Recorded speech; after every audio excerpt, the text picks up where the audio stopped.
in many cases, they're confused. I'm a person with color who has Japanese nationality with the name Lee. Now, they have no idea who I am. So I come up, I either say, oh, I'm Lee, or I'm Louis. Now they look at me and they're like, but you look Japanese.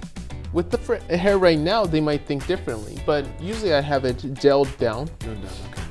So they just think I've gotten a perm, right? And I have the Japanese eyes, Japanese smile. Right, okay.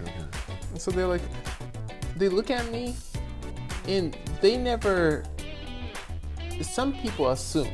So they're like, are you Japanese? Or they would say, are you mixed or double? When they use the word mixed or double, I know they're in the international community. Because if they're not, they would usually use the term HAFU. That's all, right. And that's about it. And they really assume. It's like, yeah. So never had a hassle because of that, but I did have to explain multiple times. And you still do? I still do. Yeah. I still do.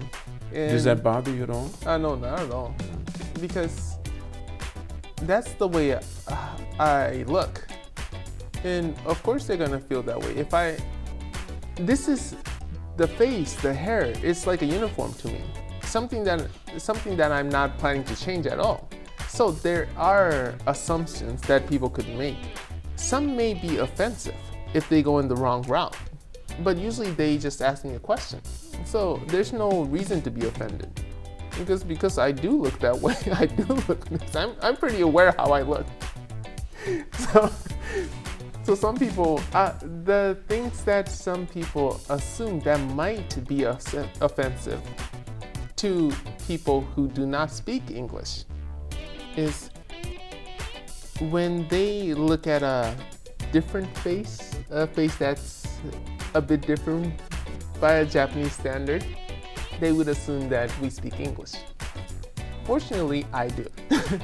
But for some people who don't, that's very offensive to them. Right. It's like just because of my looks. They want to be fully Japanese, they want to fit in. Or maybe because, yes. That's basically like, that doesn't necessarily mean that I speak English. Right, because they feel we're in Japan, you should assume I speak Japanese first. Right. And everything. Well, in France they would. So yeah, so in France, I don't care what you look like, they expect you to speak French.